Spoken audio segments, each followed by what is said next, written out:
Sisters and brothers, let me ask you something. Have you ever been busy, successful, even celebrated, yet deep down still felt empty?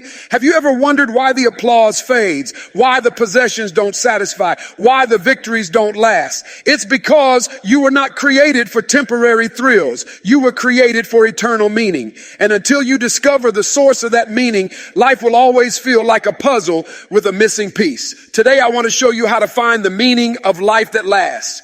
When people talk about the meaning of life, most point to what they can see and touch. Career success, financial security, status, or the applause of others. Some chase relationships thinking that if they find the right person, their life will finally make sense.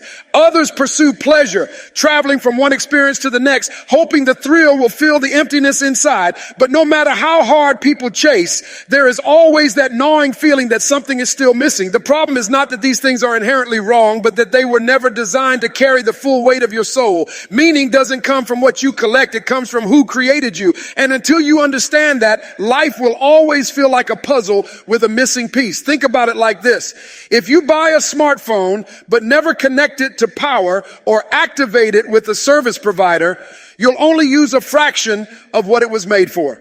You could admire its design, scroll through a few offline apps, maybe even take some pictures, but you'd miss the real reason it was created: to connect, to communicate, to function at its highest potential. In the same way, you were designed by God with a built-in purpose. You can live life chasing achievements, stacking up possessions, and even enjoying temporary pleasures, but until you're connected to the one who you'll never experience what you were created for. You weren't designed just to exist. You were designed to live in connection with the creator of life. That's why people with everything the world says you need, money, fame, success, still confess they feel empty. You can scroll through interviews of celebrities and successful leaders who admit they got to the top only to discover the top wasn't enough. Why? Because there's a difference between success and significance. Success is measured by what you achieve for yourself, but significance is measured by what you discover through God's purpose for your life. Success can make you comfortable, but significance makes you complete. Consider the story of King Solomon, one of the wisest and wealthiest men in history. He had power, wealth, relationships, and accomplishments beyond what most people could even dream of. Yet he wrote in Ecclesiastes that it all felt like vanity, like chasing after the wind. Imagine running as fast as you can to grab something that will never stay in your hands. That's the picture he painted of life lived apart from God. All of it looked good on the outside, but on the inside it was meaningless. And that's the warning for us today. No matter how much you achieve, no matter how many people know your name, if you miss the one who gave you your name, you miss the true meaning of life. This isn't to say that careers, relationships, and achievements don't matter. They do. But they were never meant to be the source of your meaning. They were meant to be the expression of it. When you connect with your Creator, He defines your identity. And once your identity is rooted in Him, then the things you do and the blessings you have find their rightful place. You no longer look to your job to define your worth because you already know you're valuable in His eyes. You don't look to a relationship to give you ultimate security because you already rest in the fact that you are loved by God Himself. And you don't look to possessions to measure your success because your success is already sealed in your divine purpose. Think about the difference between a river and a puddle. A puddle can dry up quickly when the sun comes out. It's shallow, temporary, and dependent on the weather. But a river keeps flowing because it's connected to a deeper source. It draws from underground springs or mountain streams that keep it alive even when seasons change. Many people build their lives like puddles, dependent on circumstances, dependent on what others think, dependent on whether they succeed or fail in the moment. But those who connect their lives to the source, the eternal, unchanging God, are like rivers that keep flowing. They have meaning that lasts through every season. When you discover your meaning in the one who created you, something changes. Your perspective shifts. Life stops being about how much can I get and becomes about how can I live out what I was made for. You stop measuring yourself by the size of your paycheck or the recognition of others and start measuring your life by whether you're aligned with your God-given design. And here's the beautiful truth. When you live connected to the source, everything else finds balance. You can enjoy blessings without worshiping them. You can handle setbacks without losing hope. You can walk through uncertainty without falling apart, because your meaning isn't tied to shifting sand. It's anchored in the eternal rock. Let's be honest. Every human being will hit seasons of emptiness. We've all had those moments where we thought, if I could just get this job, if I could just buy this house, if I could just reach this goal, then I'll feel complete. And then the moment comes, we reach it, we celebrate for a little while, and then the emptiness comes back. That cycle proves that true meaning can't be purchased. It is as to be received.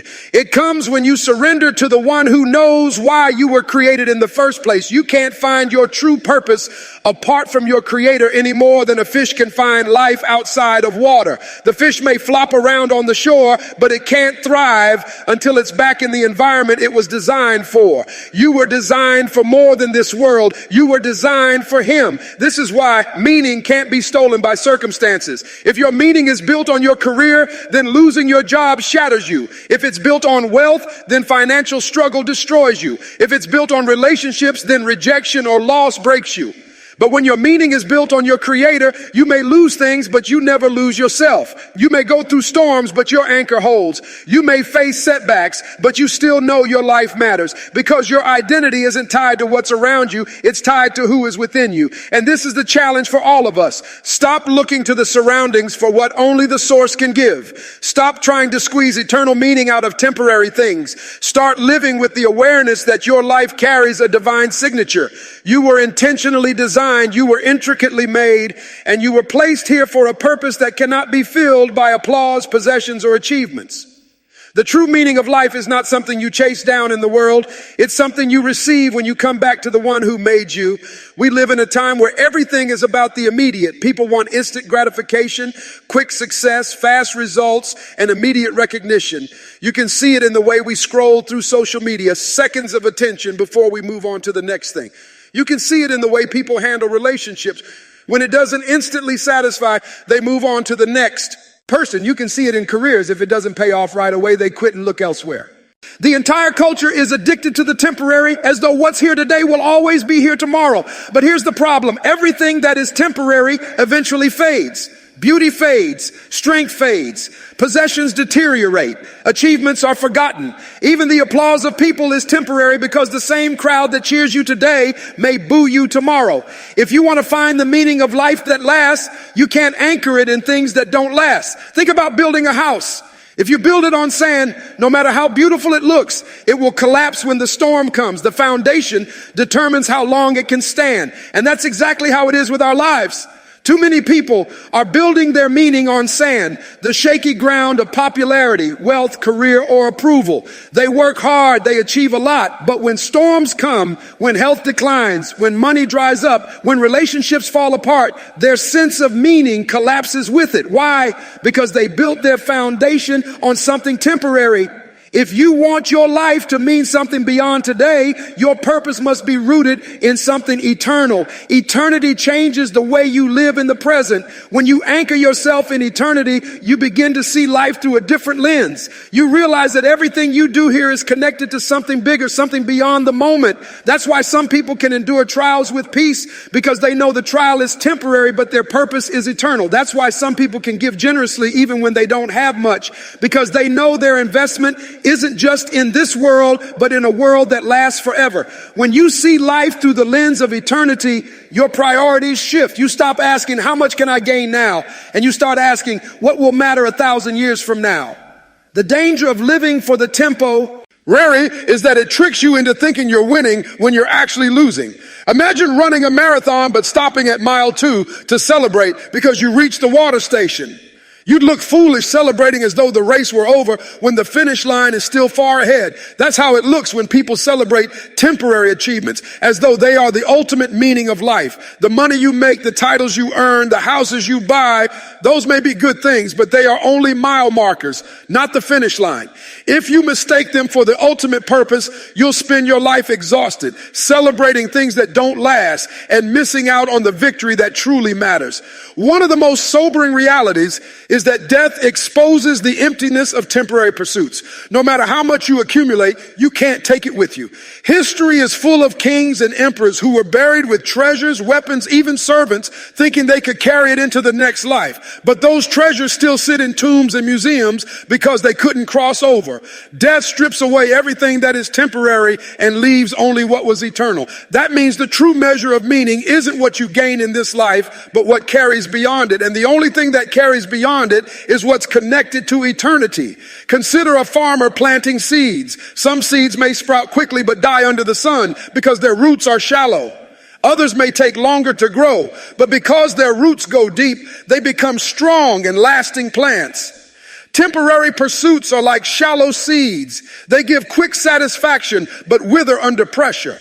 Eternal pursuits may not always give instant results, but they grow roots that withstand storms and bear fruit long after you're gone. If you want your life to matter, you have to plant seeds that outlast you. This is how people who root their purpose in eternity live differently. They aren't tossed around by trends or swayed by what's popular. They don't measure their worth by likes on a screen or approval from people. They measure it by alignment with something greater. They ask, am I walking in step with the one who holds eternity in his hands? Because when your life is rooted in eternity, you know your labor isn't in vain. Every act of love, every moment of service, every choice to honor God, it may not always get applause here, but it echoes forever. Here's the truth many don't want to face. Temporary meaning eventually disappoints. If you live for wealth, you'll discover money can buy comfort, but not peace. If you live for success, you'll realize trophies gather dust while your soul still longs for more. If you live for people's approval, you'll end up a prisoner to their opinions, always trying to please them, but never truly satisfied. But if you live for eternity, you discover a freedom that no one can take from you. You're no longer bound by the shifting tides of the world because your anchor is secure. You live with the confidence that even if everything else fades, your purpose still stands. Anchoring your meaning in eternity doesn't mean ignoring this world. It means living in this world with a higher perspective. It means using your resources not just to build a bigger bank account, but to make an eternal impact. It means loving people in a way that points them to something beyond yourself. It means refusing to waste your life chasing shadows when you can pursue substance. It means trading in the temporary applause of men for the eternal approval of God. That's why storms don't destroy people who live for eternity. They reveal their strength. When life shakes and when things you leaned on start to collapse, you begin to see what your life was really built on. If your meaning was in temporary gains, the collapse is devastating. But if your meaning was rooted in eternity, the collapse does it destroy you. It proves that your foundation is unshakable. Every day you live is an opportunity to decide what foundation you're building on. Are you pouring yourself into what will fade, or are you investing in what will last? Are you storing treasures where moth and rust destroy, or are you laying up treasures that can never be touched? The choice is yours, but the consequences are unavoidable. You can either live for the temporary and watch it all slip away, or live for eternity and know that your life will echo long after time has passed. The world we live in is constantly preaching a message that says the path to fulfillment is paved with self-promotion, self-gratification, and self-preservation. It tells you to climb higher, push others aside if necessary, and make sure you secure your spot at the top. It tells you that if you can get enough followers, enough wealth, enough recognition, then you'll finally feel whole. But if that were true, then the people who seem to have it all should be the happiest people alive. Yet again and again, you find that many of the most visible and successful individuals admit to struggling with emptiness, loneliness, and a lack of real satisfaction. That alone is proof that the world's formula doesn't work. The real secret is this: true fulfillment doesn't come through self, it comes through service. Think about it. When was the last time you did something for someone else without expecting anything in return?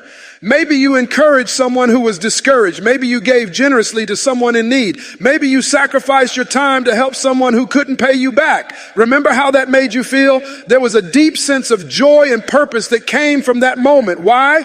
Because you were living in line with the way you were designed. You were not created to simply consume. You were created to contribute. Full fire. Almond flows when your life becomes a blessing to others. The irony of life is that the more you chase after your own happiness, the more it slips through your fingers But the moment you shift your focus from yourself to others, you discover the kind of joy that can't be bought, imitated, or stolen. That's why some of the most joyful people are not those with the most resources, but those who live generously with what they have.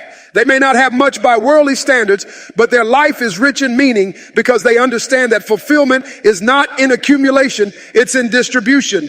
Look at the lives of people who have left the deepest impact on the world. They were not the ones who hoarded for themselves. They were the ones who gave themselves away. History doesn't remember selfish people.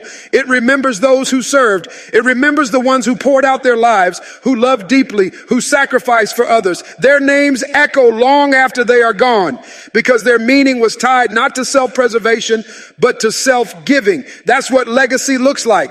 You can build wealth, but wealth fades. You can build a platform, but platforms crumble. You can build a reputation, but reputations are forgotten. But if you build a life of service, your impact reverberates into eternity. Think about the image of a seed. A seed by itself looks small and insignificant. But when it is planted into the ground, it dies to itself and gives birth to something greater. It produces fruit that feeds others, and inside that fruit are more seeds that continue the cycle. The seed finds its true purpose not by remaining whole, but by being broken open. And that's exactly how life works. If you want fulfillment, you can't cling to your own comfort, your own recognition, your own gain. You must be willing to give yourself away, to be planted, to serve others. In that process, you discover a life that multiplies meaning beyond yourself. Serving others doesn't always look grand or glamorous. Sometimes it's in small everyday choices, choosing patience when it would be easier to snap, choosing kindness when no one is watching, choosing to meet someone else's need even when you have your own struggles. Service is not about the size of the act, but about the size of the heart behind it. And every time you serve, you align yourself with the eternal principle that says, the greatest among you is the one who serves. The world will tell you that serving makes you weak, that if you give too much, people will take advantage of you. But service is not weakness, it's strength under control. It takes far more strength to humble yourself and lift someone else than it does to trample over them on your way to the top. Service is not about being less than, it's about living more than. Because when you serve, you step into a dimension of life where your meaning is no longer tied to your ego, but to your impact. There's a freedom that comes when you shift from self to service. You're no longer consumed with protecting your image, maintaining your reputation, or hoarding your possessions. You're free to give, free to love, free to sacrifice, because you understand that life is bigger than you. That kind of freedom releases you from the prison of comparison. You don't have to measure yourself against others because your worth isn't in what you've stacked up for yourself, but in the difference you've made in someone else's life. The beautiful thing about service is that it multiplies. When you serve someone, you plant a seed in them that often inspires them to serve someone else. Your act of kindness can ripple out in ways you never imagined. You may encourage one person, and that person may go on to encourage dozens. You may lift one family out of despair, and that family may impact a community. Meaning multiplies when you give it away. Selfishness ends with you, but service continues long after you. And it's not only about what service does for others. It's also about what service does in you. It shapes your character. It deepens your compassion. It enlarges your heart. Every act of service chisels away at the hardness of self-centeredness and forms in you a reflection of something greater. Fulfillment is not just about external results. It's also about internal transformation. And nothing transforms you like learning to live beyond yourself. Sometimes people hold back from serving because they think, I don't have enough, I'm not wealthy enough, I'm not strong enough, I'm not influential enough. But service is not about how much you have. It's about what you do with what you have. You may not be able to solve every problem, but you can meet a need right in front of you. You may not be able to change the whole world, but you can change somebody's world. And in doing so, you discover a fulfillment that riches cannot buy and fame cannot replace. There's also a misconception that serving others means neglecting yourself. But true service doesn't deplete you, it completes you. Because when you pour into others from the overflow of your connection with God, you don't end up empty. You end up filled with a deeper sense of joy and meaning. Service is not about erasing your life. It's about expanding it. It's about allowing your life to be a channel through which blessing flows. And in that flow, you discover abundance. At the end of the day, no one's going to remember how many cars you drove, how many followers you had, or how many titles you collected. What they will remember is how you touched their life. What they will remember is how you made them feel seen, valued, and loved. What they will remember is not what you kept, but what you gave. That's why real fulfillment comes not through self, but through service. Because service is the language of eternity. And when you speak that language, your life takes on a meaning that nothing in this world can ever erase. Activity has a way of deceiving us into thinking we are accomplishing so. Anything meaningful, the busier we are, the more important we feel. We wear busyness like a badge of honor, stacking our calendars with appointments, tasks, and responsibilities. We equate motion with progress, but in reality, you can move a lot without ever getting closer to your destination. A treadmill will exhaust you, but it will never take you anywhere. Many people live their entire lives on a treadmill, busy, tired, drained, yet going nowhere that truly matters. That's because activity is not the same as destiny. You can be active and still miss the very reason you were created. Lasting meaning doesn't come from how much you do. It comes from whether what you're doing is aligned with your true purpose. Alignment is the key. Imagine a car with its wheels out of alignment. The engine might be strong, the tank might be full, the tire's brand new, but if the alignment is off, the car will drift off course no matter how hard you press the gas. You'll wear yourself out constantly correcting the wheel, trying to keep straight, but the underlying problem is that your direction is not aligned. That's what life looks like when you're filled with activity, but not walking in purpose. You're working hard, but you're drifting. You're exhausted, but not fulfilled. You're busy, but not impactful. True meaning is discovered when your activity is aligned with your assignment. Too many people mistake busyness for purpose. They think that because they are always doing something, they are living lives of significance. But the truth is, you can be busy with the wrong things. You can give all your energy to pursuits that look impressive on the outside, but leave you empty on the inside. You can spend years climbing the ladder of success only to realize at the top that the ladder was leaning against the wrong wall. That is the tragedy of misalignment, discovering too late that our activity was disconnected from your destiny. The secret is learning how to align your steps with the reason you were created. When you do, life shifts from survival to significance. Every action carries weight. Every decision carries impact. Even the ordinary parts of your life take on extraordinary meaning because they are connected to a bigger plan. It's not about how much you accomplish in the eyes of people. It's about whether your life is calibrated to the purpose given by the one who designed you. Think of a symphony orchestra. Every musician can play their instrument with great skill, but if they are not aligned with the conductor, the music will be chaos, noise instead of harmony. It doesn't matter how passionate or talented they are. Without alignment, they will never create beauty. The same is true for life. You can have passion, skills, and resources, but if you are not aligned with the divine conductor, all your activity becomes noise. When you align with him, your life becomes part of a greater symphony, and the meaning you discover lasts beyond the moment. Alignment also brings clarity. So many people live in confusion because they're pulled in a dozen different directions. They say yes to everything, and in doing so, they dilute their effectiveness. But when your life is aligned, you gain focus. You no longer chase every opportunity because you know which opportunities fit your assignment and which ones don't. You're no longer tossed by every trend because your direction is fixed. Alignment acts like a compass, keeping you on course even when distractions surround you. One of the biggest challenges in life is distinguishing between what is good and what is right. Not every good opportunity is the right one for you. Not every door that opens is meant for you to walk through. Busyness often comes from saying yes to good things that are outside of your purpose. You can fill your schedule with good, noble, even helpful activities and still miss your calling. Alignment forces you to ask the deeper question, is this what I'm supposed to be doing, or am I just doing it because it looks good? When you answer that honestly, you begin to filter out the noise and focus on what truly matters. Alignment doesn't eliminate hard work. It multiplies its impact. When you're aligned, even small steps carry significance. A conversation becomes life-changing. A decision becomes destiny-shaping. A single act of faith creates ripples that reach further than you can see. That's because alignment ties your daily activity to eternal purpose.